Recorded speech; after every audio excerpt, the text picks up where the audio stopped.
నడిచినా కూర్చున్నా మోకాళ్ళ నొప్పులు వస్తున్నాయా? ప్రాణ పెయిన్ క్లినిక్ లో అధునాతన చికిత్సతో మోకాళ్ళ నొప్పులు తగ్గించుకోండి. హాయ్, వెల్కమ్ టు మనం టీవీ. నేను మీ కట్టా కార్తీక్. సార్, ఏపీ ముఖ్యమంత్రి వైఎస్ జగన్మోహన్ రెడ్డి గారు మళ్ళీ జైలు బాట పట్టే అవకాశం ఉందా? ఈ వార్తను ఎందుకు అడుగుతున్నా అంటే, మీ అందరికీ తెలుసు, రఘురామ కృష్ణరాజు గారు ఇప్పటికే పిటిషన్ దాఖలు చేస్తున్నారు. సుప్రీంకోర్టులో నోటీసులు వచ్చి ఉన్నాయి జగన్ గారికి. తర్వాత అలిరామ జోగి గారు హైకోర్టు పిటిషన్ దాఖలు చేస్తున్నారు. ఆయన కూడా జగన్ గారు దాని విషయంలో కూడా నోటీసులు వచ్చి ఉన్నాయి. సిబిఐ కూడా నోటీసులు వచ్చి ఉన్నాయి. ఇన్ని సంవత్సరాలు, కొన్ని రోజులు కాదు, కొన్నిసార్లు కాదు, కొన్ని సంవత్సరాలుగా ఆయన కోర్టుకు హాజరు కావటం లేదు, సమాధానం ఇవ్వటం లేదు, ఎంక్వైరీకి సహకరించడం లేదు. అయినా సిబిఐ అరెస్ట్ చేయలేదు. ఇప్పుడు కోర్టు ఆదేశిస్తే, ఎందుకంటే జనరల్ ఆయన నోటీసులు ఇచ్చి ఉన్నాయి, ఆయన నోటీసు సంజాయిషి ఇచ్చుకోవడానికి కూడా ఏ కారణం కనపడలేదు. సో ఇప్పుడు కోర్టు ఆదేశిస్తే అరెస్ట్ అయ్యే అవకాశం ఎన్నికల కోడ్ కంటే ముందే ఉందా? 1% కూడా లేదు. 1% కూడా లేదు. కట్టా కార్తీక్ గారు, చాలా విస్పష్టంగా చెబుతున్నాను. భారతీయ జనతా పార్టీ కేంద్రంలో అధికారం ఉన్నంత వరకు జగన్మోహన్ రెడ్డి గారి మీద ఏగ వాళ్ళనివ్వరు. అంటే వాళ్ళు కూడా సైడ్ అవుతున్నారంటే చంద్రబాబు నాయుడు రావడానికి. ఇవన్నీ నాటకాలు, అదేనా? అందుట్లో సందేహమే లేదు. రేపు పొద్దున చాలామంది ఏమనుకుంటున్నారంటే, ఆంధ్ర రాష్ట్రంలో Bharatiya Janata party, Telugu Desam party, Janasena party ముగ్గురు కలిసి పోటీ చేయబోతున్నాయి. కాబట్టి వాళ్ళు తెలుగుదేశం పార్టీలో కలవాలనుకున్నప్పుడు ఇతను జగన్మోహన్ రెడ్డి గారిని అరెస్ట్ చేస్తారని భావిస్తున్నారు. వాస్తవంగా ఏంటంటే, ఇప్పుడు మామూలుగా వాళ్ళు ఉన్న పరిస్థితుల్లో తెలుగుదేశం పార్టీ ఒంటరిగా పోటీ చేస్తే 125 నుంచి 140 స్థానాల దాకా గెలుస్తుందని చెప్పి సమాచారం ఉంది. అలాగే జనసేన, తెలుగుదేశం పార్టీ కలిసి పోటీ చేస్తుంటే 160 స్థానాలు పైమాట వచ్చే అవకాశం ఉంది. అనుమానమే లేదు. దాంట్లో సమాచారం ఉంది. కాబట్టి దీన్ని ఎలా అయినా తగ్గించేసి ఒక రకంగా మళ్ళీ వాళ్ళకి ఏంటంటే చెప్పరండి. కొన్ని పాపం వాళ్ళకి కొన్ని ఇప్పుడు నిన్న చెప్తున్నారు, ఎవరెవరు ముఖాముఖి పోరుందని చెప్పి చాలా ఏరియాలు చెప్తున్నారు. అందుట్లో విజయవాడలో చెప్తున్నారు, గుంటూరులో కొన్ని ప్రాంతాలు చెప్తున్నారు, నాకు తెలిసిన తూర్పుగోదావరి జిల్లా, పశ్చిమ గోదావరి జిల్లా కూడా చెబుతున్నారు కదా. నాకు తెలిసినంత వరకు శ్రీకాకుళం కాడి నుంచి మొదలు పెడితే నెల్లూరు జిల్లా వరకు బోణి కొట్టదండి. రాసి పెట్టుకోండి మీరు కావాలి. నెల్లూరు జిల్లా వరకు బోణి కొట్టదు. నెల్లూరు ఈరోజు చెబుతున్నాను, 10 స్థానాలు తెలుగుదేశం పార్టీ, జనసేనకు వస్తున్నాయి. నేను నెల్లూరు అని 2 సార్లు ఏంటంటే, వైసీపీ నమ్ముకునే జిల్లాలు 3 జిల్లాలు పట్టారు. అవును, కడప ఆయన సొంత జిల్లా, చిత్తూరు పెద్దిరెడ్డి జిల్లా అనుకుంటారు. ఆయన కోటరే వైసీపీకి మొదటి నుంచి కాంగ్రెస్ ఉన్న కోట. నెల్లూరు, ఈ 3 జిల్లాని బలంగా నమ్ముకుంటున్నారు. అందుకే నెల్లూరు అని 3 సార్లు అడిగాను. ఏమండి, కర్నూలు, కడప, నెల్లూరు, విజయనగరం, ఈ 4 జిల్లాల్లో మొన్న ఒక్క స్థానం కూడా రాలేదు తెలుగుదేశం పార్టీకి.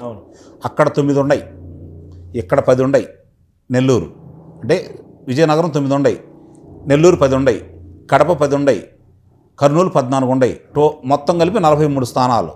ఈ 43 స్థానాల్లో ఒక్క స్థానం కూడా తెలుగుదేశం పార్టీకి రాలేదు. 43 గంప గుర్తుగా వైఎస్ఆర్సీపీ పార్టీకి ఇచ్చేశారు.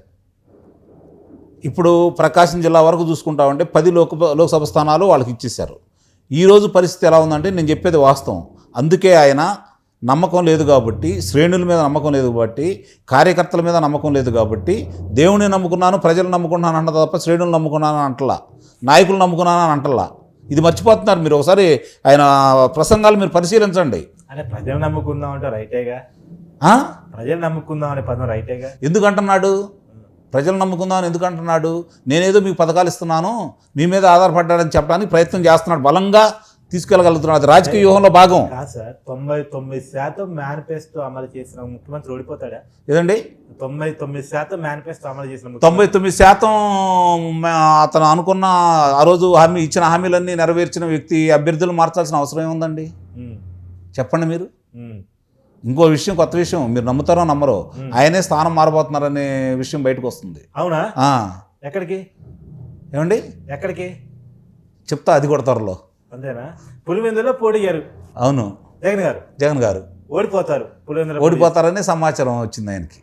ఓకే, నిజమా? జమ్మలమడుగు వెళ్ళబోతున్నారని చెప్పి బలంగా అవినాష్ రెడ్డికి ఇస్తారంటే ఈయన వెళ్తారని కదా.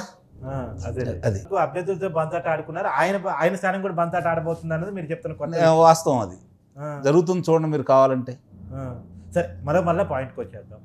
జగన్ గారి అరెస్టు, మరి ఆయన మీద ఉన్న కేసులు చాలా క్రిటికల్వి. 1,00,000 కోట్ల రూపాయల వాల్యుయేషన్ కేసులు అవి, మీకు తెలుసు. 21,000 కోట్ల రూపాయలు ఆల్రెడీ జప్తు అయి ఉన్నాయి. అదే విషయం కూడా మీకు తెలుసు. సో ఇన్ని పెద్ద కేసుల్లో కోర్టులు ఆర్డర్ ఇచ్చే అవకాశం ఏమీ లేదంటారా? లేదండి. నేను ఇంకోసారి చెప్తున్నాను మీకు, నొక్కి ఒక్కానిస్తున్నాను. చిన్న పిక్ పాకెట్ గాళ్ళు బెయిల్ రాక కేసుల్లో ఉండి ఎంత ఇబ్బంది పడుతున్నారో మనకు తెలుసు. అవును. ఇన్ని కోట్లు తిన్నారనే ఆరోపణ ఉన్నప్పుడు నేను చెప్పడం కాదు, సిబిఐ చెప్తుంది ఆయన తిన్నాడు అని చెప్పేసి. మరి ఆ కేసుల్ని మరి అరెస్ట్ చేసి ఇంత జైల్లో ఉంచకపోతే వాళ్ళు పోయి మళ్ళా ముఖ్యమంత్రులు, మళ్ళా ప్రతిపక్ష నాయకులు, మళ్ళా ఎమ్మెల్యేలు అయ్యే పరిస్థితి ఉంటే ఏంటి? ఇప్పుడు మోడీ ఇంటి పేరు గల్లాళ్ళు దొంగలే అన్నందుకే కదా రాహుల్ గాంధీ గారి సభ్యత్వాన్ని రద్దు చేసేసి ఒక మాట అన్నందుకు 5 నిమిషాలు కూడా ఆలస్యం చేయకుండా ఆయన సభ్యత్వాన్ని రద్దు చేసి ఇల్లునే ఖాళీ చేయించిన ఘనా పార్టీ భారతీయ జనతా పార్టీ ఈ ప్రభుత్వం మరి ఇన్ని అభియోగాలు ఉన్న వ్యక్తిని ఎందుకు ముట్టుకోలేకపోతుంది? అక్కడ దాకా ఎందుకండి? అవినాష్ రెడ్డి గారి పరిస్థితి ఏంటి? సిబిఐ పరిస్థితి ఏంటి చెప్పండి? ఒక వ్యక్తిని మామూలుగా లోక్సభ సభ్యుని ఆయన నిర్బంధంలో తీసుకోవడం కోసం వాళ్ళు ఆడినటువంటి నాటకాలు ఏంటి, డ్రామాలు ఏంటి? అంటే సిబిఐ అంత చేతగానిగా ఉందా? అక్కడ కనపడుతుంది కదా. వాళ్ళ లోక్సభ సభ్యుడిని అరెస్ట్ చేయలేనని ముఖ్యమంత్రిని ఎలా అరెస్ట్ చేస్తారు చెప్పండి? ఇదే నేను బలంగా మాట్లాడుతున్నాను. ఇది వాస్తవం అవునా కదా? మరి ఆయన అరెస్ట్ చేయనప్పుడు ఈయన ఎలా అరెస్ట్ చేస్తారు? 10 సంవత్సరాలు, ఇప్పుడు 4 సంవత్సరాల మరి అదే బీజేపీ తోటి ఎందుకు టీడీపీ జనసేన పొత్తు పెట్టుకోవాలని చూస్తున్నాయి? టీడీపీ జనసేన పొత్తు పెట్టుకోవాలని చూడట్లా. తెలుగుదేశం పార్టీ ఇట్టి పరిస్థితుల్లో కూడా పొత్తుని స్వాగతించట్లేదు, దానికోసమే ఆరాటపట్టలేదు, వెంపర్లాడటం లేదు. జనసేన పార్టీ కలుస్తుంది కాబట్టి మేము దాంట్లో ఉన్నాం కాబట్టి తప్పనిసరి పరిస్థితులు తెగదెంపులు చేసుకోకూడదని చెప్పని కొంచెం ఒక నైతికంగా కొన్ని విలువలు ఉన్నటువంటి వ్యక్తిగా కాబట్టి పవన్ కళ్యాణ్ గారు ప్రయత్నం చేస్తున్నారు. వాళ్ళు బలవంతం పెళ్లి చేయాలనుకుంటున్నారు. గొంతు మీద కత్తి పెట్టి తెలుగుదేశం పార్టీ జనసేన పార్టీతోటి కలిసి ప్రయాణం చేయాలనుకుంటున్నారు వాళ్ళు. అర్థమైందండి? ఇక్కడ తెలుగుదేశం పార్టీ వెంపర్లాటలేదు, వాస్తవంగా జనసేన పార్టీ కూడా వెంపర్లాటలేదు. వాళ్ళ అవసరం వీళ్ళకి లేదు. వీళ్ళు ఏమనుకుంటున్నారంటే ఆయుధం నిన్నదాకా ఒక ఆయుధం జగన్మోహన్ రెడ్డి గారికి భారతీయ జనతా పార్టీ కావచ్చు, కేంద్ర ప్రభుత్వం కావచ్చు. రెండో ఆయుధం ఇక్కడికి వచ్చేసరికి కేసీఆర్ గారు. ఒక ఆయుధం పక్కెళ్ళిపోయింది, పక్కెళ్ళిపోయింది. ఇంకొక ఆయుధం అక్కడ ఉంది, బలమైన ఆయుధం. ఆ ఆయుధం కూడా తీసుకొని వీళ్ళ పెరట్లో పెట్టుకున్నారు తెలుగుదేశం పార్టీ. ఇక వాళ్ళు పోరాటానికి వాళ్ళు సిద్ధంగా ఉండరు. వాళ్ళ శ్రేణులు కక్కావికలు అయిపోతారు, పారిపోతారు. ఇప్పుడు యుద్ధంలో గెలవాలంటే ఒక్క నిమిషం అండి, యుద్ధంలో గెలవటం అంటే శత్రువుని సంహరించడం కాదండి. యుద్ధంలో రాజు మీద యుద్ధం చేసేటప్పుడు అక్కడ ప్రజల మనసులు కూడా గెలుచుకోవడం కూడా చాలా ముఖ్యమైన విషయం.